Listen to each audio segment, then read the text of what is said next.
this book is a kind of love letter to America despite all of its faults. I mean, the United States has left a wake of a lot of dead bodies. We want to fight harder for the American project. There is no genocide without the United States. The world did get better post-World War II. For who did it get better? We have to remember, in the 1980s, the U.S. finally started to live up more to its ideals, and it started to distance itself from these right-wing dictators. Maybe not in the Middle East. The Middle East has been the exception. I'm just going to state, I don't agree. Can America be an instrument for Muslim values? They would say that that's the fantasy. It's hard to be proud to be American right now. I'm not convinced that the U.S. is overall moving in a more positive direction. It's not. It definitely isn't now. Okay. Let's not pretend about that. Despite everything, I'm a believer in America, and I think it's worth fighting for. Bismillah, welcome to The Thinking Muslim. We've got a brand new program called Hats Off, where we're going to be talking about some of the most pressing issues facing the Ummah today. And we've got a very special guest here in Washington, D.C., Shadi Hamid. Thank you very much for joining us. Thanks so much for having me. My pleasure. Yeah, so you've got a new book, and I think most of our discussion today wants to take place around your new book, The Case for American Power. Can you tell us a little bit about the idea for this book, the need for this book? What was the motivation for writing this book in the first place? Despite everything, I'm a believer in America, and I think it's worth fighting for.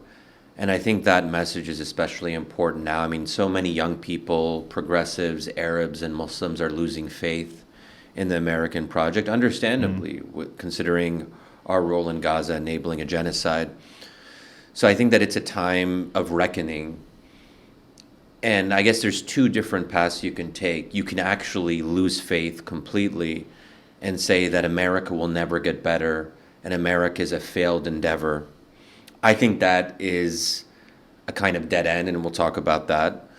I think the other option is to say that America, for all its faults, is able to regenerate itself and renew itself, that it can go in very bad and dangerous directions, but it's up to us as American citizens to say, well, we get the government we deserve, we get the policies we deserve, we're still a democracy, however flawed. And a democracy means that we have avenues for redress as citizens, that we can actually make our country better by organizing, participating, advocating, and opposing. So this is sort of, this book is a kind of love letter to America despite all of its faults. But it's also, I think, a description of reality, that American power is still uncontested. Obviously, there are challengers, but China is not in a position to overtake the U.S. on any of the main metrics, military or economic. And China is also extremely weak when it comes to its cultural appeal in the broader world. Very few people say, hey, we want to move to China because we want to live a better life in China. Sure. So I think that if American power is going to be the name of the game for the next few decades, then we got to work with that. Someone's got to wield power. And if it's us, then it's us. Okay. Yeah, so there's a lot there. So let's unpack things maybe one at a time. I mean, I think I'm sympathetic to the argument, and you make this argument in the book that morality requires power in order to enact it. That's, I think, well articulated, and I definitely agree with that. And I think in another book, I think you tried to, I think the one where you're talking about Islamism and you're trying to explain what are Islamists really hoping for. There's almost a similar ethos there. Am I correct in saying that there's two paradigms for, they both have a commonality in realizing that you have to have a certain degree of power in order to protect or enact morality. And really then the differences are in details and frameworks as to how that morality looks, how it should be enacted, what are the means, etc. But I think that a lot of people would push back on this notion. Particularly, I think a lot of people might accept the general notion that power is required for morality to exist. Yeah. I think the open-ended question is, what is the nature of American power? Or does American power have a particular nature? How plastic is it, right? Or is there something in its DNA that makes it particularly ill-suited, right, for true morality? It's a separate question whether whatever would replace it is worse. Yeah. Right? But I think the first question is is American power such that, I mean, because even just leftists, not even Muslims, leftists will say America was founded on slavery and the extermination of Native Americans. So what about American power is redeemable? Like, why do we expect that American power in particular can be redeemed from this sort of original sin of the American state or project? Is it just a bunch of highfalutin language and idealistic language? A cynic would say that this is just a legitimizing discourse for really a more sinister game that's going on. How would you respond to that? Well, I think first of all, one thing that should be, maybe it's obvious, maybe it's not. I'm an American. If we're Americans, this is our country. So at some level, we have to want it to be better. I think there's something very odd about being an American who is secretly wishing for America's demise. And I just wouldn't want American Muslims to lean in that direction. Is there a third option, though? Is there because I get you, yeah. I mean, there's some people that are calling for an accelerationist, we want it to all fall apart. Yeah, exactly. But you think that there's probably a middle ground in there where they're saying, well, right now we have American power. It's hegemonic. It's funding and producing the genocide in Gaza. It's intervened in over 20 countries since the end of World War II, right? That maybe that a defanging or a degree of defanging could at least create. People are talking about multipolarity, that there's a middle ground. Maybe is there a middle ground in between having America as the hegemon that's running everything, and therefore our only hope is to redeem this force, or American demise? Maybe there's something in the middle of those. Look, there could be. I think it's hard to see how would the defanging of America actually work, and who would gain more power as a result of that. And that goes back to the question of who the competitors are and whether they're worse or better. And I think they're worse: China, Russia, other authoritarian powers. But to go back to your previous question, which is really important, I think we are, for all of our original sins, America is, I believe, founded on a set of moral ideas and convictions that are universally appealing. Now, we haven't always lived up to them, but we have lived up to them sometimes. Give some examples maybe for the skeptic. Yeah, well, I mean, the very fact that my parents chose to come here, and so many people who are born and raised in authoritarian regimes say at the end of the day, we want to get out of we don't want to live in our countries anymore because they are oppressive and don't have opportunities. And then oftentimes America is the choice because they see that America offers that promise of freedom and opportunity. Unlike other Western European countries, the fact that you can become American and to see my own parents, the process of them becoming American has been a beautiful thing to see. Where in, say, France or Germany, it's very hard to become French or to become German. You can have a German passport and become a German citizen, but you're never going to be fully accepted as German. So the beautiful thing about the American project is that you can actually become American. And that's in part because of our founding documents that allow for that process. The Declaration of Independence, the Constitution are documents that really enshrine certain moral ideals that provide an open space for people to come into America if they subscribe to American ideals and the American project. And anyone can do that. It's not ethnically or religiously based. And the fact that also America is religiously open, that you can be fully practicing as a Muslim, and that doesn't detract from your Americanness. That, again, is a very unique thing. Also, and this is maybe more controversial, the world did get better post-World War II. So kind of coinciding with American dominance and hegemony. For who did it get better?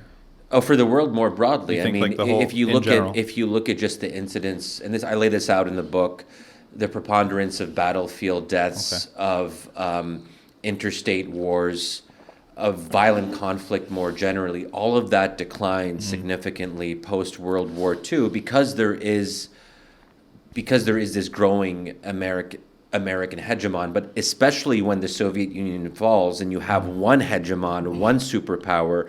I mean, the 1990s were sort of the peak of peace and prosperity, not for everyone, and certainly not for everyone in the Middle East.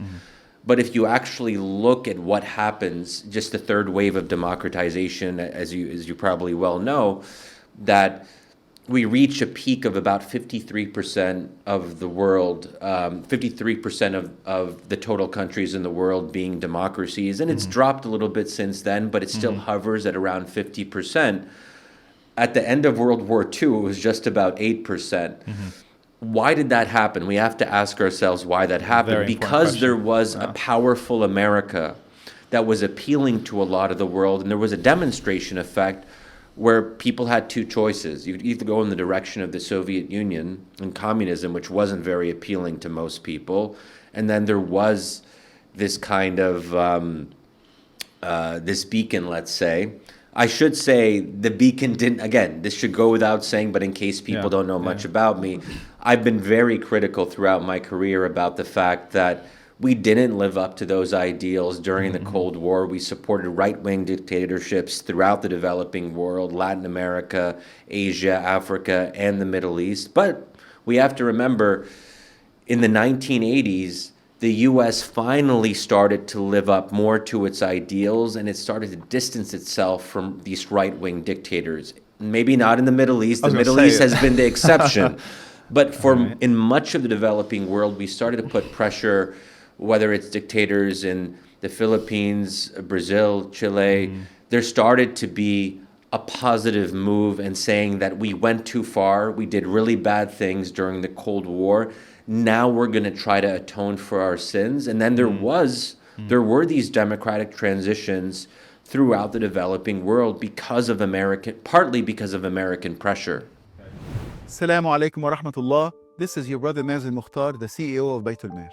Winter is one of the harshest seasons for families living in vulnerable communities around the world. For them, the cold is not just uncomfortable, it's life-threatening. Many face freezing temperatures without adequate clothing, blankets, or warmth. Many go hungry because they're forced to choose between heating and eating. Many children are unable to attend school when classrooms are closed due to freezing temperatures inside the building itself. At Baitulmaal, we work to change that. With your support, we provide families with warm clothing, blankets, fuel, and food. We keep schools open with heaters so that children can continue learning. And we bring hope to those whose winters would otherwise be filled with worry and suffering. Your compassion can transform those dark, cold days into moments of warmth, safety, and dignity. By sponsoring a winter relief kit for a family in Afghanistan, Bangladesh, Lebanon, Palestine, Northern Syria, Turkey, and beyond, you help provide essentials to help them through the winter season. Join our community of donors in turning our compassion into warmth.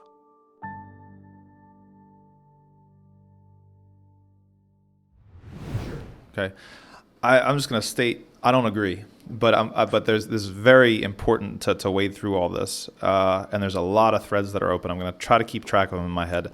One of the things that's interesting of what you said is the difference between the U.S. project and becoming American versus, say, Europe and what we might be able to call the post-ethnic nation state. Though it's true, I think, that the U.S. doesn't have quite a monopoly on that. Many people would say that Canada actually is the poster child of the post-ethnic nation state. And that gets to a separate issue that you raised, which the idea that there's a dichotomy between American hegemony versus Soviet or Chinese authoritarianism. I think that even liberals would say that, well, we really just want a liberal world order, a rules-based order, more Canada-esque human rights, international systems that work, taking some of the sovereignty, yes, away from actual nation states, and putting more sovereignty into international bodies. That would, I think, be a third way that people would maybe advocate for. Because, to be frank, I mean, the United States has left a wake of a lot of dead bodies. And I think that one of the things that I don't agree with is the way, they say that there's lies, there's damned lies, and there's statistics, right? Like the way that we measure battlefield deaths and security and these things. I'm aware of the way in which over time we have been able to externalize a lot of the hardship and consequences and violence so that they don't become measurable. Because once they're measurable, then they're a problem and people then get organized and push back against them. So it's true, nobody declares war anymore. We have quote unquote low intensity conflicts. We have, man-made famines like what's going on in Gaza right now. We've got a lot of tools to inflict violence and suffering on people that are indirect, that aren't classic battlefield deaths like World War I and World War II. So, so there's that vector. You mentioned the other vector is you mentioned becoming American and your parents and seeing that happen. Obviously, my family's Italian. Came in 1905, so that's a well-known story. But at the same time, like, don't you find the irony in that? Specifically for Egypt, like the United States is backing the authoritarian regimes in those places, and so we would say that's a racket in the mafia, right? It's like the mafia comes and they say, "I hear you've got a plumbing problem," and then you say, "What plumbing problem?" Then they make the plumbing problem. So to what can we ascribe? That's the thing. Like, to what can we ascribe? And this gets into the other issue about, Latin American countries, maybe the Middle East, not yet, but at least in Latin American countries, people transitioning to democracy. How much of that can we actually ascribe to the benevolence of the U.S.? How much of that is that more of a realist conception of power where people are pushing back and not accepting that anymore? And maybe the U.S. is transitioning to a more soft power. We see a lot of the programs that Trump is cutting, that Biden and the Democrats had put in place, USAID and others. In addition to being relief, they're tools of soft power, right? They have policy things that have strings attached and things of that nature. So these things, I think, complicate your thesis. I'm not convinced that the U.S. is overall moving in a more positive direction. It's not. It definitely isn't now. Okay. Let's not pretend about that. Look, a couple things I would say, and really good points you raise. I would say that there is nothing structural about America or American power that requires it to be bad. Okay. Where leftists, as you pointed out earlier, would say that there's something inherent in the exercise of American power that leads to destruction. Right. I just don't know how you can make that argument, considering that America is not some abstract, unified force that just does things. It's made up of people, individuals, competing agencies, and factions, and ultimately individuals have agency. So when we abstract out and say America is and always will be one thing, I think that just doesn't make a whole lot of sense, because we've seen how American policy changes depending on which administration's in power. And we see that certainly with Donald Trump. You have new personnel, they have very different views of how to exercise American power, and now we've seen what some of those results look like. And that, I think, we can say now that the Democratic Party and the Republican Party are not equivalent. Maybe they're both bad in different ways, but one is clearly worse. I think I'm comfortable saying that now because we've seen about 9-10 months of the Trump administration, and it's worse than we thought. I would say that I think a lot of this hinges on whether you think America can change or whether it's set according to one thing. I don't want to create a self-fulfilling prophecy where a lot of us as American Muslims and progressives say America is tainted by original sin, and then so many of us exit the political system. We stop participating, stop voting, stop trying to change, trying to advocate within the system. And then obviously that's going to seed the ground to people who don't share our values. Granted. And if you believe America is a democracy, then you also have to believe that it can change. Otherwise, it's not a democracy. That's the whole idea of democracy, that democracies have to be at some level, not totally, but they have to be responsive to their voters and their constituents. The other thing that I would say is America is not a human rights organization. So we have this notion, in the book I call it the Nirvana fallacy, that we're not comparing the U.S. to the realistic alternatives. We're comparing the U.S. to some imaginary, wonderful, benevolent state in our own minds. There has never been such a state in human history. Like Muslim caliphates have not been perfect, benevolent actors. The exercise of power like at some level, it means you're going to do some bad things, that you are going to oppress people. And I don't think there's any religious tradition or any political tradition that can prevent that from happening. Do you think the Prophet ﷺ oppressed people? No, I'm talking about the Caliphate. It wasn't I'm talking about post-Prophet Muhammad. Abu Bakr, Umar. I mean, there were fitnas, there were civil wars. Maybe after the Umayyads. I mean, I think Umayyads on, granted. I mean, there were profound disagreements among the Sahaba. Yeah.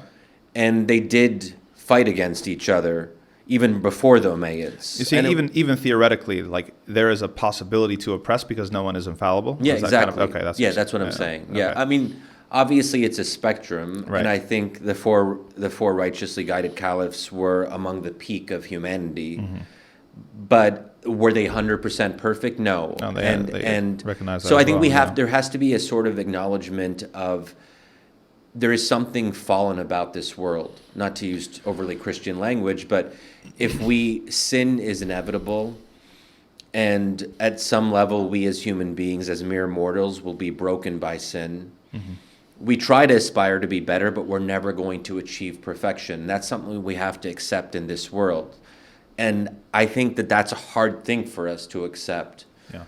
Uwaymir Enjam has written in his fascinating piece on the case for the Caliphate, which I'm sure many of your listeners will be aware of. He talks about an asymptote in mathematics. He uses that to talk about the idea of the Caliphate, that an asymptote in mathematics is something that is always sort of... It's just out of reach. You're always approaching it, but you're never actually getting there. Yeah. It's always out of reach. You're getting closer to it, but it's never going to intersect exactly. Mm-hmm. So there is this elusiveness about aspiring to greatness and perfection. And I think that America is in some ways maybe not quite like a caliphate in that regard, but there is this idea of aspiring to something that can never be met. Right. And I think that's embedded in the American project. We are a lot better than what we were 100 years ago. Or even for that matter, 70 years ago, where we were in Jim Crow, when black people were second-class citizens and were being separated from the rest of the population. Like that was in living memory for a lot of Americans. And even the fact... until Donald Trump, I would also say that American Muslims, and even now to some extent, American Muslims are in a stronger position now than they were 20 or 30 years ago. Because that's embedded in the project. We as American Muslims have asserted our democratic and political rights. And I think our future in this country might seem odd now to say it now, but to see how we're organizing, to see how Muslim candidates are running for office throughout the country, to see that we might actually have a Muslim mayor in one of the greatest cities, if not the greatest Western city in the world, and then we'll have two Muslim mayors, God willing, in the two greatest Western cities in the world. That's a remarkable thing, and let's just be honest. If there was a Muslim caliphate, you probably would not have a Christian mayor of Cairo. It's not going to happen. I mean, so there is something pretty incredible about that. That's interesting. So, I mean, this still keeps us dancing around, I think, the main controversy or open-ended question of the whole interview so far, which is that how much of that can be ascribed to the American system and ideals, and how much of that was despite the government and the hegemony. Because especially if we talk about civil rights movement and African American civil liberties, like those were paid for with blood. Those were paid for with jail sentences, right? It was not to what extent can we suspect or at least fear that this is almost like a quixotic attachment to something that it's let me put it differently. why are we ascribing that to the ability of the American system to change for the better when actually it was more like a process of pulling teeth and trying to wrench it and force it in that direction? And this gets into my other point, which is I see what you're saying when it comes to, and I definitely agree actually, when it comes to strategically, when it comes to democracies in general. And this is actually a paper I presented to the American Muslim Jurist Association this summer. Democracies, the way that they're set up, love them or hate them, they require a high level of participation. They require a high level of organization and discipline from a community perspective. And we absolutely have to be getting in the game, organizing power. Like, these are things that I believe in. I'm not so sure that to diagnose the American system or even American hegemony as fundamentally flawed, I don't know that that necessarily leads to disengagement. Okay? I'll say from my own personal thing, like, it doesn't for me. Rather, I think that it might just inform what type of engagement and the philosophy of the engagement that we're about to embark upon. So, for example, when you get into office, or you start running, or you start work canvassing, or you start doing activism, whatever your intervention is, right? What's your conception of power when you start doing that work? What's your conception of how does history move? Does history move by making moral appeals to the people who are currently in power? Does history move by America eventually ironing itself out, right? Because it's got these great ideals, which I have to actually, another point on that in a second. Or is it more like a dialectic and a counter struggle where there's this ship, America's a ship, and it's moving in a direction, and it's got a lot of bombs and a lot of guns and a lot of, power. And there's people at the helm that are doing bad things with that power. And we're not even necessarily trying to reduce harm. I think that that's that middle ground that I mentioned earlier between like complete collapse versus American hegemony, is one in which we're trying to reduce the harm of American foreign policy and reduce the harm of American domestic policy, like, to be frank. Just speaking personally for myself, I do think that there is something that is dark that's in the DNA of American power. Like, I know enough political theory. I know that if you go into Locke. So tell me, where does that come from? So I'll tell you that Locke. Darkness? Let's talk Locke. Yeah. Okay. A good book, Ugly Freedoms by Elizabeth Anker, goes into how many of these ideals that purportedly are universal ideals now, they didn't start as universal ideals, right? When Locke was writing about autonomy and he was talking about individual liberty, he was talking about the liberty and the autonomy of the slave master. He had no conception that that extended to anybody else, okay? Now, historically, over time, we've kind of retrofitted to try to make it expand universally, but there's an open-ended question that has to be asked.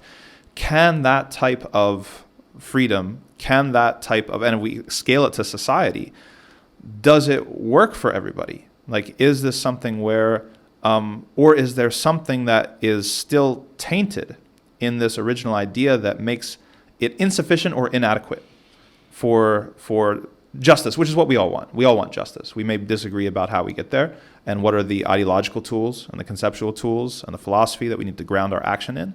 But so if this thing starts from a place of actually like baked into dominance, and Locke wrote the Constitution for Barbados, the slave colony of Barbados, and then he uses the same, he templates it out to make it the state constitution of South Carolina, right? So many of these people, they never intended these ideas to be universalized. I'm not saying they shouldn't have been, but I'm saying that is there something in which let's even take the idea of dominating nature, manifest destiny, even go back to the Enlightenment and torturing nature for its secrets. Is there something in the gusto of the Theodore Roosevelt, and you quote Roosevelt in your book, right? Who is, I think, a perfect example of this tension, is that he's a person with a lot of warts that says a lot of things that maybe you'll be like, okay, that sounds good, but then you watch how he implements it, and it's like, someone's got to stop this guy, right? He's going to do some messed up stuff, right? So that's, I think, the overall question. I'm much more skeptical for American power, and I'm also more skeptical for the way that the United States, I don't necessarily see, I do agree that there are, and this is the difference, and you mentioned this, the difference between the United States as a purported democracy versus Egypt, right? You do have vectors of influence that don't exist. A realist could come and say, yeah, well, you can still do a revolution in Egypt, right? So there's that's the vector. You don't have a vote. Here, you have lobbying, you have AIPAC, you have whatever. So it's true you have democratic institutions, but there's several ways in which they're subverted. You have media, you have Zuckerberg and Musk, and they're controlling public opinion. So, and I'm not saying that you're naive to that. Like you've already said how, these are not perfect things. But I guess rather than draw very clear lines, I would hesitate to draw clear lines and say it's like there's the American way and here's the hegemony and then here's the authoritarian way and here's the other. I see that people need power. And I think that the governments, if they're allowed, which is where I agree with you, if you concede that ground and they're allowed to do what they're going to do, it's going to be bad. I don't think they're going to iron out anything. I think it's going to get worse. I think we're going to see more Gaza. You saw about the 90s, Bosnia, even if it was the high point, maybe in some international spaces, like U.S. power was still Somalia, right? There were still things that U.S. power was doing that. It's worth noting American power was what stopped the genocide in Bosnia. But if you talk to the Bosnians, they waited too long. They waited too long. Not just that. If you talk to Bosnians, they will say Americans only got involved when we started to win because they were afraid of a Muslim nation in Europe. That's what that's what they told me in Bosnia. Okay, fair. Bosnians, if you're watching, hit that comment button and get involved. Yeah, and Utica had a lot of Bosnians. We had a lot of Bosnians up there, and their claim was that once they'd organized themselves, start producing their own weapons, they were gaining ground, and they were actually going to take it to the Serbs. That's when then the Americans got involved and all right, let's do a peace deal, right? So I'm talking too much. I mean, the idea is, I'm still very skeptical to ascribe even the positive changes to American power. I guess I'm more of a Howard Zinn type. I see that the people need to build power in order to check the government and reduce harm. Yeah. I'm afraid of an authoritarianism of other people. I don't look with rose-tinted glasses to any other major system that's out there. But I don't trust American hegemony either. I think that reducing the harm, especially I think Israel's the perfect example. There's the strings need to be cut. Like the United States props up Israel on everything that it does. There is no genocide without the United States. Yeah, that's true. They admit that. Yeah. Right? So what does our role then become? I think that's a very good example for we stop normalization, we boycott, we try to punish electorally, the people who are supporting these, Israel first policies and stuff like this. And then we reduce harm and then they're able to figure out something and we've done our job. That's at least how I conceive of a moral and ethical way to interact with U.S. power. That's not necessarily calling for U.S. hegemony that's going to redeem itself or save the world or be better than an alternative. I'm not sure. That's at least where I'm at. A lot of good threads there. Okay. Bienvenue sur The Thinking Muslim. C'est un plaisir de vous avoir parmi nous. Assalamu alaikum wa rahmatullah wa ahlan bik fi barnamij al-Muslim al-Mufakkir. The Thinking Muslim में आपको दोबारा खुशामदीद कहते हैं. मैं आपका आज हमारे साथ होने पर शुक्रगुजार हूँ. I've got some really exciting news for you. My guests and I now speak Urdu, Arabic and French, with the help of AI, of course. We aim to reach a larger audience and hope to dub our archive and new programs into these languages. I need you to subscribe to these channels and help spread the word. If you want to help this project, please consider making a donation or becoming a member.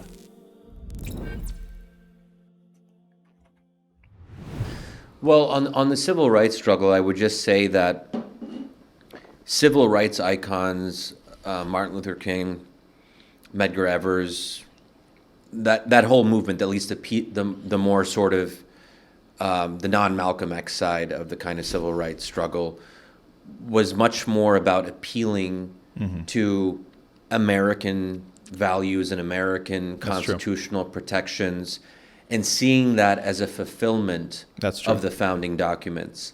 And I think that empowered them. And that's what helped to allow their own vision to align eventually with that of so many Americans, because they were speaking to something that Americans felt was in their DNA. And so that's two different ways of looking at the DNA question. You can say that we're tainted by original sin, or you can say that in our founding documents, there is a seed of progress that was implanted by at least some of the founders, and they saw it that way. They were conflicted about slavery, and some of them wanted to prohibit slavery, but the context of the time didn't allow for it. So what they did instead, they put things into the founding documents that could later be used to prohibit slavery. Not to make a direct analogy here, but I think in some ways, obviously slavery in the pre-modern period, at the time of the Prophet, was very different. And I don't think it's comparable. Jonathan Brown and others have written about this.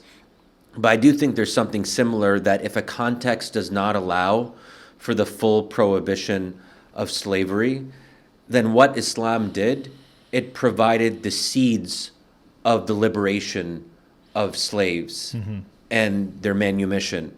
So I think that that's sometimes how progress happens. And you'd also say the same, that Islam had seeds of progress on, women's rights. There were limits to how far you could go in 7th century Arabia, but there were things in there that were revolutionary for the time that later generations would kind of use to say women deserve and require more rights, and so on and so forth. So I think there's something, I see some of that in the American project. And I think it's very unique for countries to have that built into their founding documents. And again, we have to ask ourselves, why is there this appeal?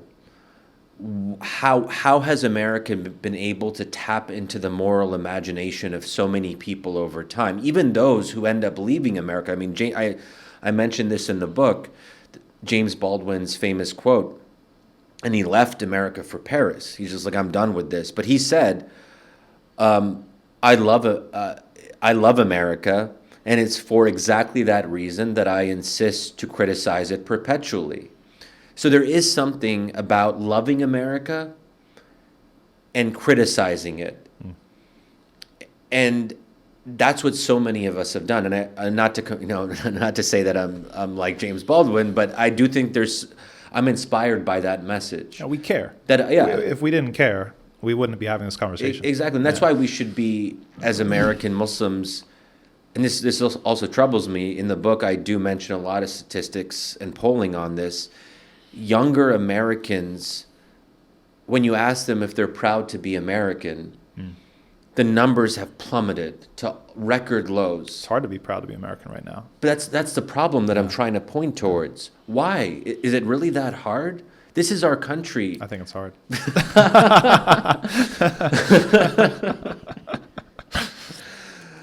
Well, that's a problem, I think. I mean, it would be nice to be proud. I mean, I won't, shy away from that. Yeah. It would be nice if I thought the Well, that's United a choice States we can make. We have agency there. We can decide to be proud. But also, the one other thing before I forget that I wanted to just gesture at here, the question is, do moral appeals to America's better nature work?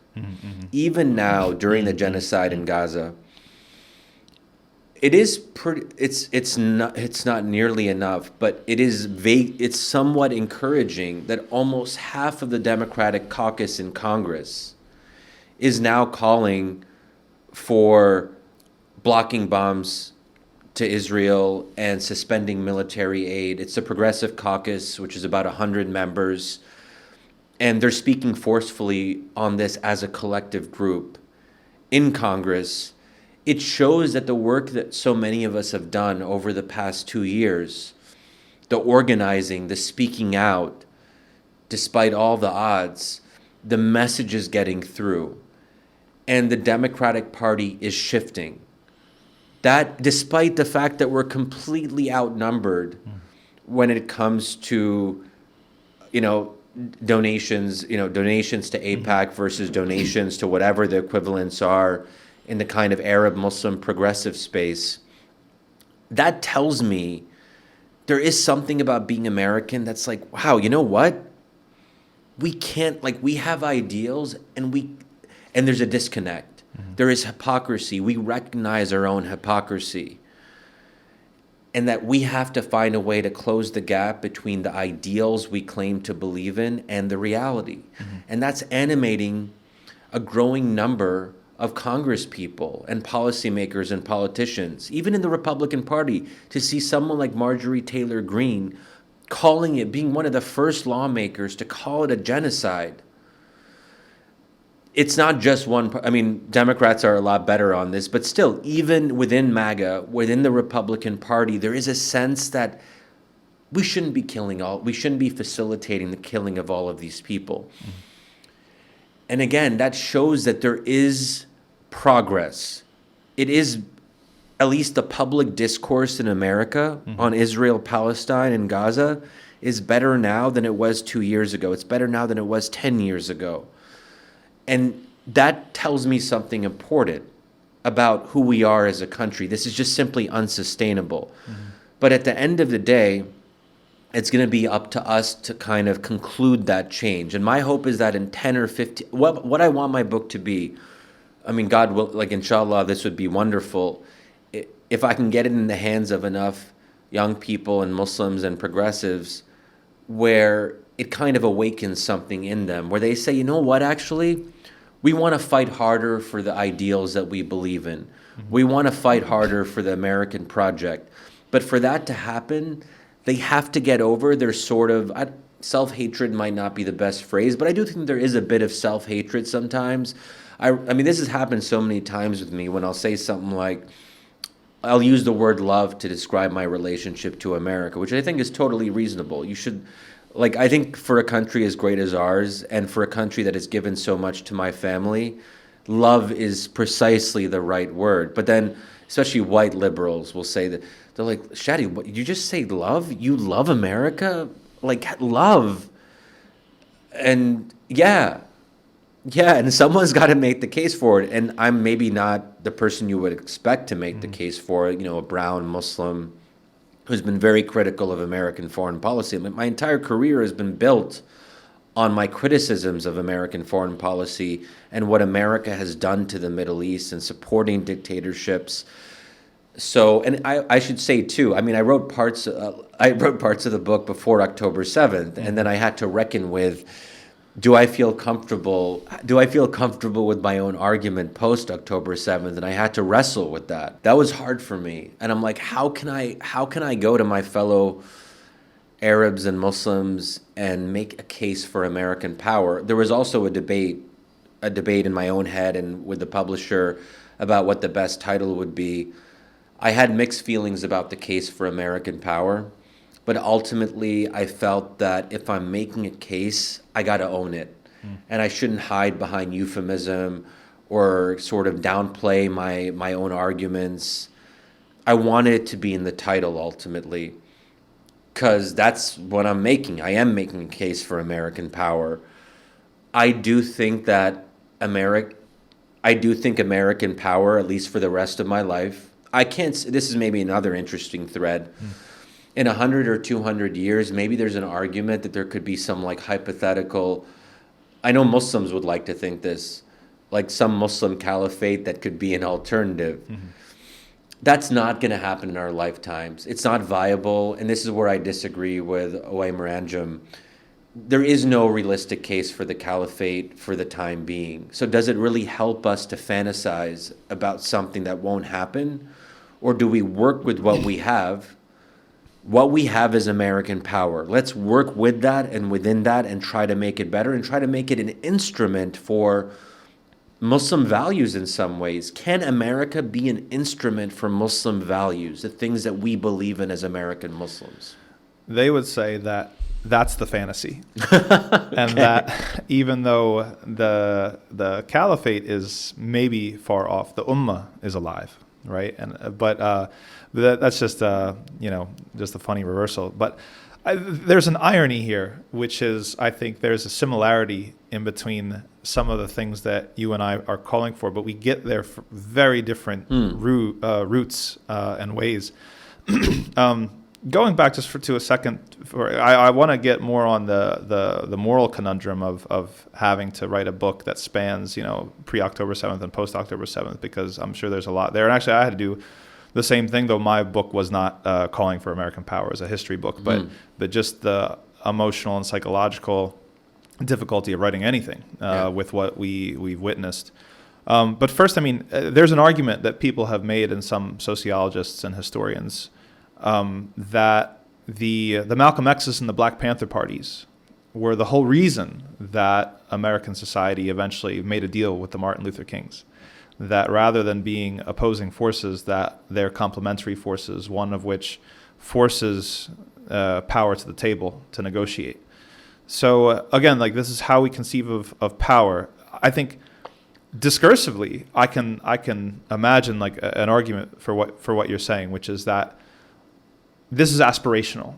We're trying to appeal to people. This is where people are. This is what they claim to value.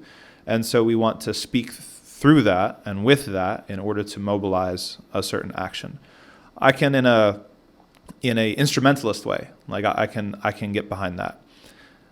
But, I think in other ways, when I think about motivating Muslims in particular, maybe we just move in different circles, but I don't necessarily see a lot of Muslims being super ingrained with the Declaration of Independence and the foundational ideals of the American project. I see a love for Islam, and I actually made my pitch at the Jurist Association through a similar thing. Get involved. You have to get involved. You have to. But the language and the discourse that I used to get there was, if you want to have a viable, let alone thriving Muslim community in America in 10, 15, 50, 100 years, you have to get involved. You can't cede the space to people who would love to turn America into France, let's say, right? Out-regulate us and make Muslims such a pariah that we can't even live here, right? So I think it depends if we're just saying, I hate to say disingenuously or wink, wink, nudge, nudge. It's come on, guys, let's do the democracy thing, right? I can have sympathy for that. I guess I'm especially after October 7th, I can't really see U.S. power as in its current construction as a force for good. And if it possibly could be, can the world afford to wait? I think that's the other question. It's can the world afford to wait for the U.S. to figure itself out? All these things that are happening slowly, and we've got hundreds of thousands of people massacred. What's the alternative in the time being? There is the only country that can stop Israel is the U.S. Israel won't listen to anyone else. That's true. And that's where American power. If we used our power for good, if we used the power that we have with Israel, if we used our power with the so-called pro-Western dictatorships in the Middle East, and we said, look, if you want our aid, then you got to give us something in return, and you got to respect basic human rights. You got to stop killing people. You got to stop imprisoning people. If we used our power in that way, that to me is the promise. We have leverage. Mm-hmm. And my critique for a long time has been, in these bilateral relationships with countries like Egypt, the UAE, Saudi, and so on, we act like we're the junior partner. We're like, oh, we can't put too much pressure on Egypt because that'll anger them and alienate them, and then they'll do this and then they'll do that. We are the superpower. Let's act like it at some level.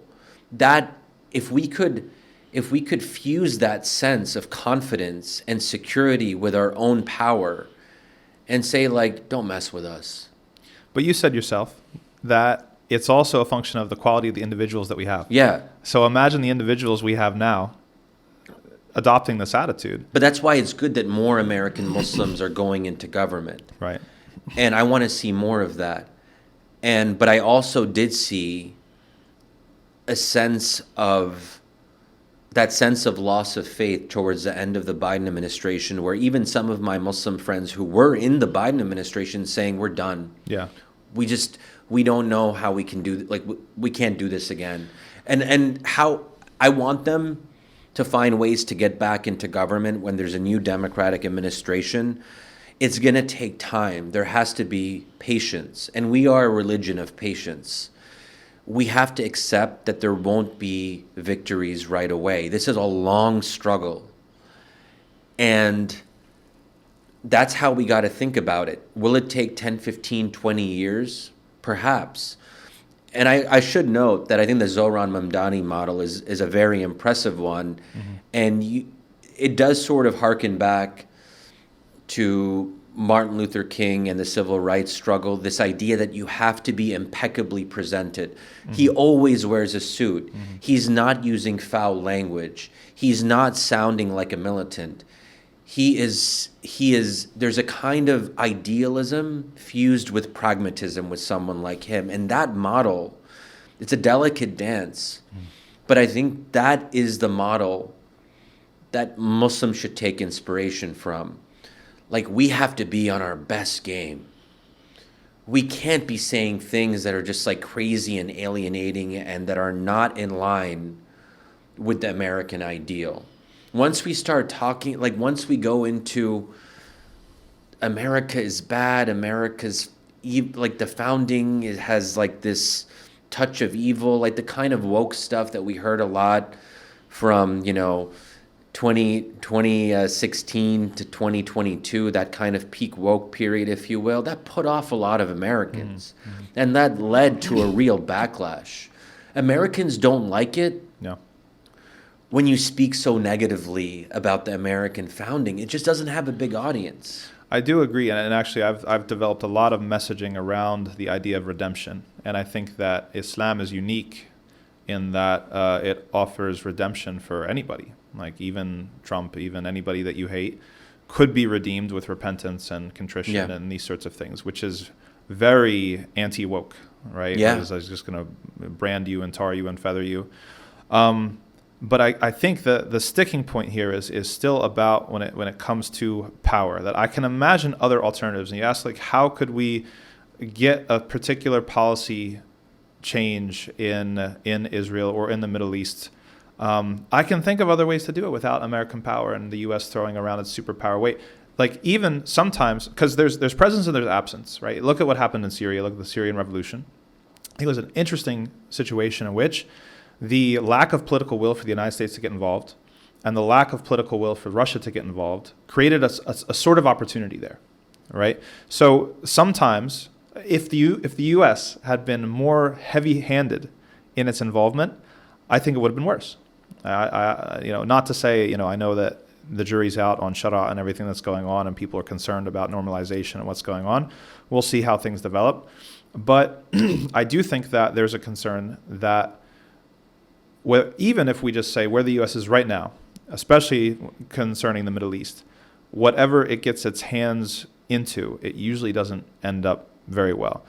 And so it's not necessarily that we need an alternative power to come in and do it, but let's just take the example of Israel. If we really organize for however long it takes to get, divestment from the government, divestment from universities, we have a functional boycott, sort of maybe a South Africa situation, completely isolated. I guess, is this semantic at this point? Is that American power, or is that actually a lack of American power, withholding American power, and then having a very evil entity that's doing very evil things fall or have to reconsider, at least have to reconcile with its new reality because it's not going to be propped up? So there's two avenues there. I think the one that you laid out seemed to be more like, let's get Egypt and Jordan and leverage this to or our own direct influence over Israel to say, hey, you have to stop doing this. But I can imagine other routes. I can imagine other routes that are cutting the strings and saying that's like, yeah, well, this is your body of work and these are your policies, and we're cutting these strings until you stop, right? So I'm not sure I'm convinced, I guess, when it comes to the dichotomous, situation. And look, don't get me wrong. I'm not, I'm not against people power and for folks to find ways through civil society to put pressure on Israel by withholding, relationships with the universities and that sort of thing. I think in the end, you probably need both paths. I think one path is more important than the other ultimately, because I feel like Israel will feel like it can get away with anything, including murder, unless it starts to see America's political class withhold military assistance. If Israel's military can't function in the same way, if they feel like they're losing their closest ally, that to me is the path forward. I will also say that on Syria, the U.S. didn't use its power in August 2013 when the Assad regime crossed the red line, the so-called red line, and used chemical weapons against its own people. But even before that, when it was killing tens of thousands, by that time it was well over 100,000 killed. And the fact that the U.S.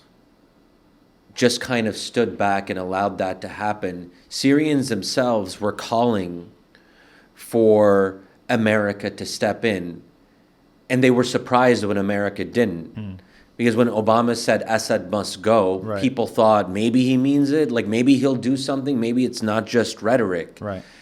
And this is where I think the absence of American power can also be destructive. We focus so much on the presence of American power being a problem, but when the U.S. decides not to involve itself, it can also lead to destruction. When people are being killed in such massive numbers, the U.S. is the only country often that can step in and stop the killing. And that goes back to what we talked about with Kosovo, at the very least.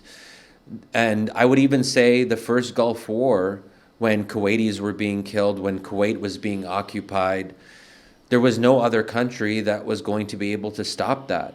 So it does. I also am still a supporter. I still think that what the U.S. did in Libya was the right thing to do at the time.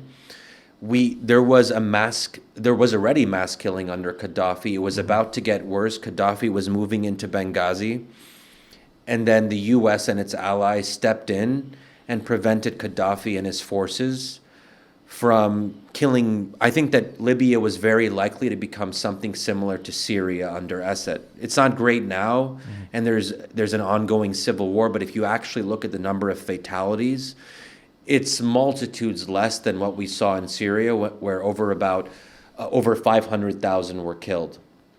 So I just think that at some level, when mass killings are happening, American power is the first and last line of defense. We don't always use it, and that's part of the tragedy. And Obama, I think, was very reticent to use American power in that way. I think there might be something else going on as well, which is that what is the metric or the logic behind when it is used and when it's not used? Because it seems like it's in very self-serving, realpolitik ways. And I've got people that have told me, from the inside, that the way that these decisions tend to happen, it's not based off of ideals, right? It's based off of, is this in our interests? How does this advance our security? How does this advance our vision? Sure, but is that unreasonable? It's not unreasonable, but I'm saying that if we're talking about appealing to people through ideals to make a case for American power, but American power is being deployed or withheld only when it benefits the U.S., then how much can we expect from it? How much, or is there a larger thing that needs to be changed? I guess that's what I'm trying to get at. Is there a larger thing that needs to be changed, which is, how are we deciding when power is used or when the power is withheld? And is it reasonable? And this is where it comes into like the skeptic versus the optimist. Is it reasonable to expect any nation state, let alone the United States, to not just use or withhold its power based off of its own self-interest? Is it reasonable to expect it to do that based off of principle, based off of higher ideals? I think it's hard to separate between principle and interest, because in the minds of a policymaker, the two are operating simultaneously. And it's always complicated how people make decisions. We do know in the case of the intervention in Libya that people like Samantha Power and others who were kind of younger and more humanitarian inflected in their kind of ideas lobbied hard on Barack Obama, who was reluctant at first to get involved in Libya, and they said, "We got to do this because our ideals are on the line." These were people who were animated by that. Of course, they were also taking into account American interests, but you can never, I think, separate one from the other. It's a question of, like, what is the kind of percent, 20%, 80, 20. But I'd also say, like, let's imagine the counterfactual of, like, a Muslim caliphate. If there was a Muslim caliphate with as much power as America has today, that caliphate would be making decisions also based on its interests as well. It wouldn't be pure Muslim values or Muslim principles. Yeah. And again, going back to how some Muslim caliphates did pretty bad things at different points and oppressed their own people in ways that were very contrary to Islamic principles. I mean, I guess maybe we'll find out in 500 years, like, what this hypothetical Muslim caliphate will do when it has a lot of power. Okay. No, that's good. So we're starting to close some threads, I feel like. Yeah. Let's see. You mentioned in your book that when people from within your own community hear your thesis, that they grimace. Yeah. What's how is that like? I mean, talk about the reception of the book, the pushback that you've gotten. Because let's be real. I mean, after 9/11, we are criminalized, we're securitized as a population.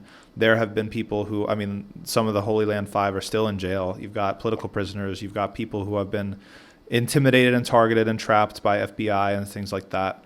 So it's quite a hard sell, right? To tell them that more American power is actually what is needed. Because they're not even just thinking about the foreign policy, they're thinking about what's happened at home. So how have you navigated that? It's tough. I mean, sometimes it makes me, like, not as enthusiastic to get in certain kinds of debates with people. I have provocative ideas on a number of different topics, and I guess I'm used to it. I've developed a thick skin, but I'm also, I don't love conflict. Yeah. So for me to get in certain kinds of arguments where people are questioning my Muslimness, or they're wondering if I'm a sellout or that sort of thing, that hurts, obviously. Yeah. And that's why I have to kind of, like, get back to myself and try to remember, why am I doing what I'm doing? Do I think that my arguments can help make my country better? And if my arguments can help people see things from a different perspective and inspire them to activism, inspire them to get involved, inspire them to have another look at the American project and the American idea. So I have to kind of reconnect with my own purposes in that regard. Because ultimately, I wake up every morning and I have to ask myself, I feel sometimes exhausted. It is a very dark time. Sometimes I just want to hide away and, like, live on a farm somewhere. And sometimes I don't feel like writing about politics all that much. And so every day it's about renewing my purpose and thinking to myself, is this in line with my Islam? Is this in line with my commitments as an American citizen? Is my intention, is my intention, I also, you want to sell books, but is my ultimate intention a pure one? And I have to reconnect with that intention and make sure that it's there. And that's like a daily kind of practice that we have to sort of meditate on and reckon with. So it hurts that in some ways I haven't been fully accepted by everyone in the American Muslim community, and some people see me negatively. Some people see me positively. And that's just something that I have to live with. We say at Yaqeen Institute that, it's baked into the stats. Like, statistically, there's going to be a certain percentage of people that just hate your guts. Yeah, and in some ways, that's a testament to what you're doing. If everyone liked what you were doing, then that would probably raise questions. Like, that would be kind of weird if everyone agreed with you. So that's kind of how I see it. But I had to rethink parts of my argument, and Gaza did end up figuring more prominently into the book. As I rewrote certain parts and rethought certain parts, I wanted to be very clear about my position on Gaza. Yeah. And that's why I hope that even, like, I'm trying to appeal to people like centrists, conservatives, Republicans, and if they can see my argument on Gaza, because I think that people will see the case for American power and they'll be like, oh, here's one of those good Muslims who's going to say things that we like. But when they actually read the book and Right. see my criticisms of Right. American foreign policy and my extended discussion around Gaza and Israel, Palestine, I hope that will challenge people when they're not expecting it. They'll go in expecting one thing and be like, huh, they're maybe not used to hearing that argument all the time. And that's what I hope that I can do, because I'm sort of mainstream and I'm a columnist for the Washington Post. I'm in a lot of mainstream venues, that I can help get in arguments that otherwise wouldn't get a hearing. Sure. Would you say that your book is targeted more towards non-Muslims or to Muslims, or is it equal? Both. Oh, non-Muslims, because there's just Yeah. a lot more of them. Sure. Yeah, I mean, 1% of the American population, you don't want to like bank too much on that. Yeah, absolutely. Okay, so we'll wrap up. You've pretty much. I was going to ask a couple more questions about October 7th and how that played in, but I think you've already kind of addressed that. I guess the last obstacle, I think, that some people would point to October 7th and everything that's unfolded after it and say that this represents an impossibility of American power. Like, this is the logical conclusion of American power. So your last pitch for why this actually is a possibility and not an impossibility. Look, I think that our terrible policy on Gaza was not inevitable. There's nothing that required us to be as bad as we were and as bad as we still are. Again, choices were made by individuals. If Bernie Sanders had won in 2020 instead of Joe Biden, I think we'd have a very different policy in Gaza. Unfortunately, Democratic primary voters, with some involvement from the Democratic National Committee in terms of tilting the scales a little bit, we end up with, unfortunately, Joe Biden. And I think the whole country and Democrats are realizing how that ended up being a disaster for our country, because it paved the way for the return of Donald Trump.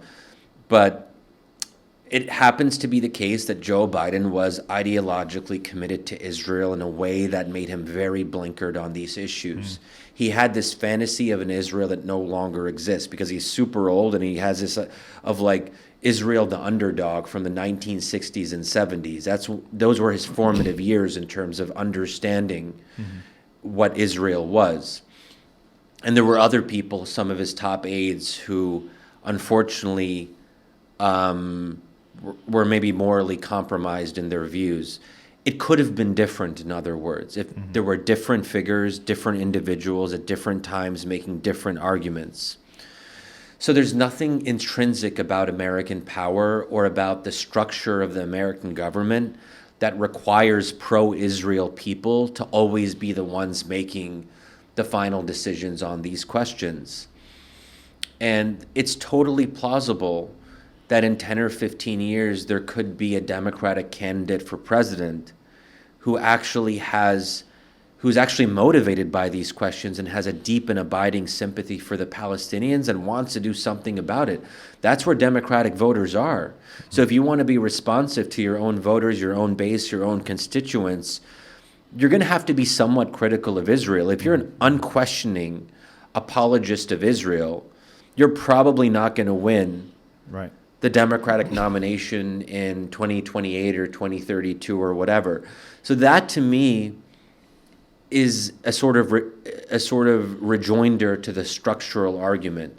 I don't believe in structure in that way. When we talk about the DNA or the structure of a country or a government, we're still talking about individuals who make choices, and that gives me some degree of hope. We are all individuals. We have agency. And we will ultimately be responsible for what America becomes or doesn't become. And we'll have no one to blame but ourselves if it doesn't become what we want it to become. Excellent. Well, thank you so much. I think that it's safe to say that while we don't agree on everything, it was great to hear your explication of your views. And thanks so much. Yeah, thanks so much, Tom. It was a pleasure to be with you. Thanks so much for being on, Shadi. I really appreciate you explaining. Yeah, thanks so much, Tom. Really enjoyed this. Assalamu alaikum. Now you've reached the end of this show, and the fact that you've stayed until the very end tells me that you truly believe in our work. Please consider making a one-off donation or becoming a member by visiting thinkingmuslim.com/membership.